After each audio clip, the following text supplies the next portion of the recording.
Olá, meus irmãos, tudo bem? Espero que tudo esteja correndo bem com você, na sua casa, no seu trabalho. E hoje a gente está aqui para a aplicação de mais uma lição da nossa EBD. E antes de começarmos, quero dizer para você que o meu nome é Clóvis, sou membro da Primeira Igreja Batista em Figueira e estou como professor da EBD em nossa igreja. E a gente vai dar continuidade ao estudo sobre a questão do Pentateuco, né? Liberdade, né? O Pentateuco para os dias de hoje. E a revista que a gente está utilizando para que isso tudo aconteça é Palavra e Vida, né? E a gente também está utilizando a Bíblia Sagrada para poder fazer uma lição bem bacana, uma lição bem legal para aplicação em nossas vidas. A lição que a gente vai estar estudando hoje é a lição 5. O texto base está lá em Êxodo 1, de 1 a 6, 3, de 1 a 4 e 19, 1. E viu Deus a aflição do povo. Não sei se você sabe, mas o povo de Israel passou por uma grande aflição, né, pós José. José, ele veio para ser governador do Egito, ele veio a ser governador do Egito, mas só que o povo esqueceu da condição de José como governador. Quando o faraó assumiu, esse novo faraó assumiu, né, ele não sabia quem era José. E tudo aquilo que ele aplicou e ensinou o povo daquela época, ele não tinha esse conhecimento. A gente começa, historicamente falando, a gente entende que a história ela não foi passada, né, de geração a geração para que as pessoas soubessem quem era José. Então, daqueles 70 que chegaram no Egito, houve uma grande multiplicação de pessoas, onde as pessoas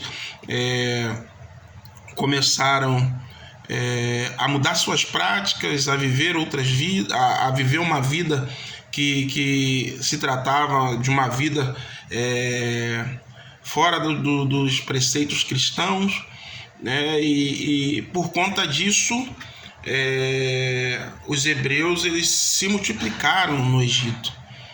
E por conta disso também o novo faraó, aquele que era o rei daquele povo, ele baixou um decreto. Todos os filhos, né, os homens que nascessem naquele período teriam que ser morto para que o povo de Israel ele não crescesse mais. E todos foram escravizados. E o bacana disso é que Deus viu a aflição do povo sendo escravizado. E para isso Deus montou uma estratégia muito, muito legal para que o povo estivesse sendo livre das mãos de Faraó.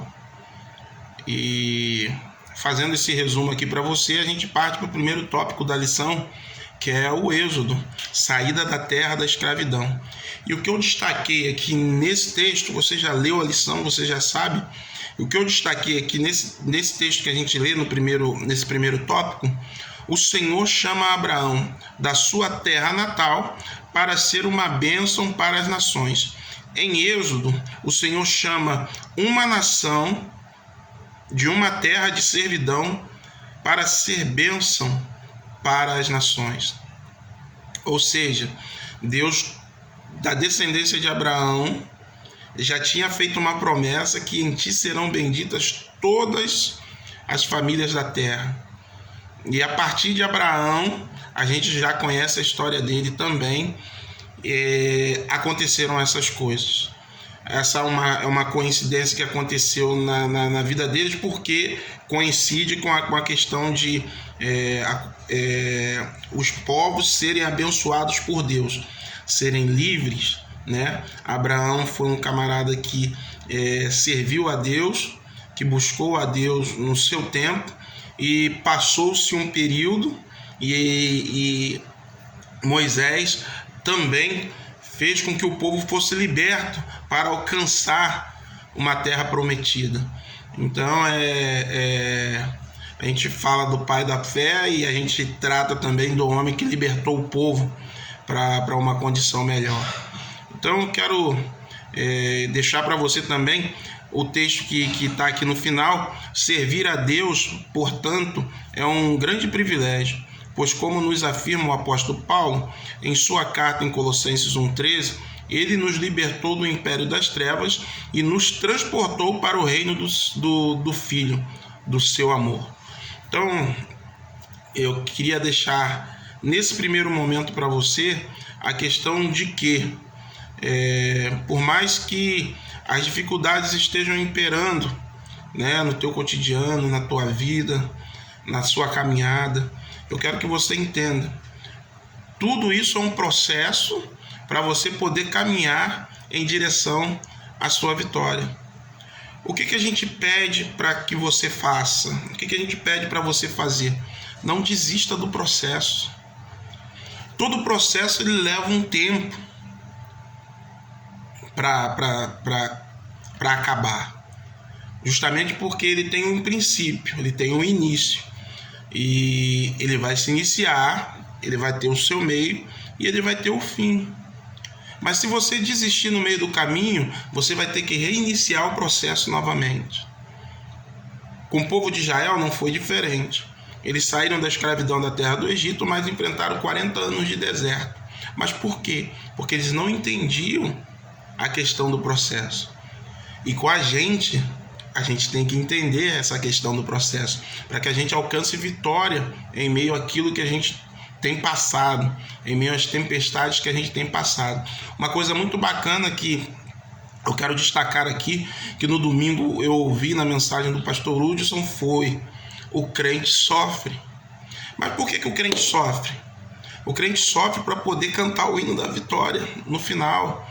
O crente sofre para poder ter a garantia da vida eterna. Se você passar pelo sofrimento aqui com Deus, você tem uma garantia, você tem um tesouro que está reservado para você. Agora, se você passar o sofrimento e desistir daquilo que Deus tem colocado para você, a sua condição vai ser uma condição de derrota, porque você não vai alcançar o céu. Então, quando a condição de luta, de tribulação chegar à sua vida, pense não no porquê, mas como o pastor Hudson falou, mas sim no para quê. Deus tem planos para você e para mim. Não fuja do chamado que ele colocou na sua mão. Vamos lá. O cativeiro de Israel no Egito. Aí tem uma parte do texto aqui que eu separei também. A população hebreia aumentou de tal forma que Faraó passou a considerá-la uma ameaça, com a possibilidade de haver até mesmo uma guerra.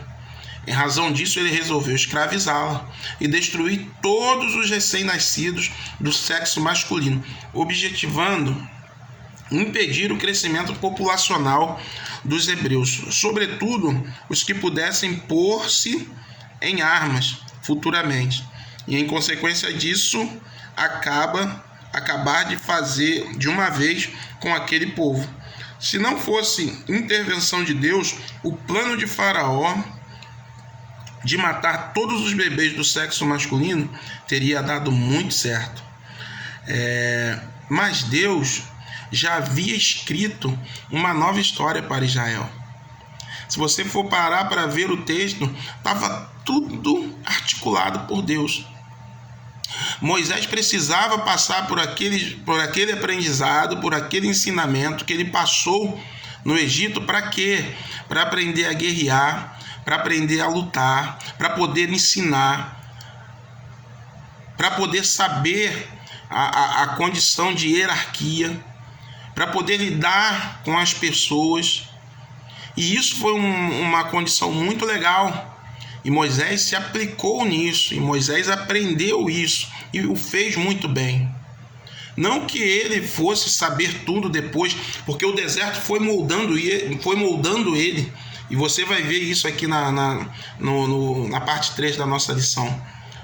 Mas eu quero dizer para você que assim como aconteceu com Moisés, Deus está querendo te preparar através da IBD, através dos PGs, através do culto de oração na quarta-feira, que também é um culto de doutrina, através do domingo pela manhã, que a gente fala que é o domingo que a gente usa para exortar e ensinar a igreja, e através do domingo à noite na pregação da palavra.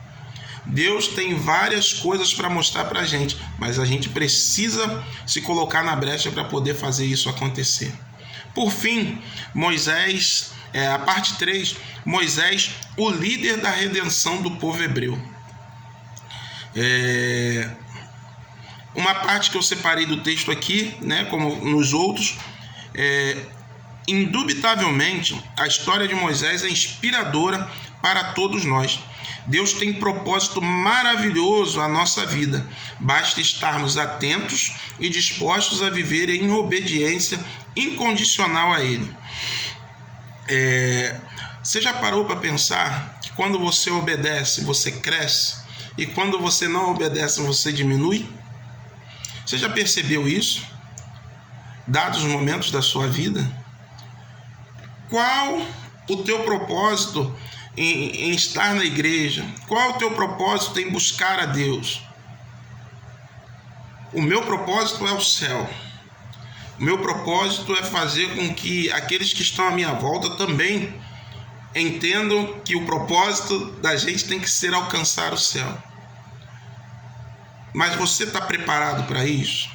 Você tem buscado se preparar para isso?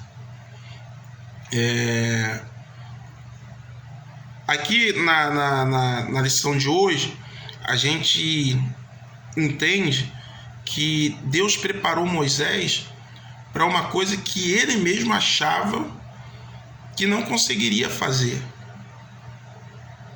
E quantas vezes a gente acha que a gente não está preparado para fazer as coisas, mas eu quero dizer para você que Deus te capacita para fazer. Deus coloca pessoas do seu lado para te orientar, para te ensinar, assim como fez com Moisés, para ajudar, para quando você está na frente de batalha, você conseguir levantar os seus braços e conseguir segurar o cajado, para que a batalha ela seja vencida, assim como Deus fez com Moisés. Então não duvide e não esmoreça diante daquilo que Deus tem para a sua vida. O seu ministério é um ministério grande. A sua vida é uma vida próspera, porque você escolheu servir o maior, o melhor, o Todo-Poderoso, o Senhor dos Exércitos, aquele que luta as nossas batalhas, aquele que não abandona a gente, aquele que investe na gente. Se hoje Deus está te chamando para fazer alguma coisa na casa dele, vai e faça.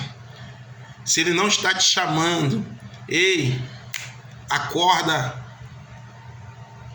Deus está em busca de verdadeiros adoradores, que o adorem em espírito e em verdade. E uma vida de adoração não é uma vida só de louvor. É uma vida onde você aprende a pregar. É uma vida onde você aprende a orar. É uma vida onde você aprende a cantar. É uma vida onde você aprende a evangelizar e aplicar tudo isso na salvação de pessoas. Que assim como Moisés, que tirou o povo da terra prometida com a ajuda principal de Deus, Deus está te chamando para você sair desse comodismo, para você sair dessa condição e enfrentar os desertos que hão de aparecer na sua vida. Que Deus te abençoe, um domingo abençoado, e fique com Deus.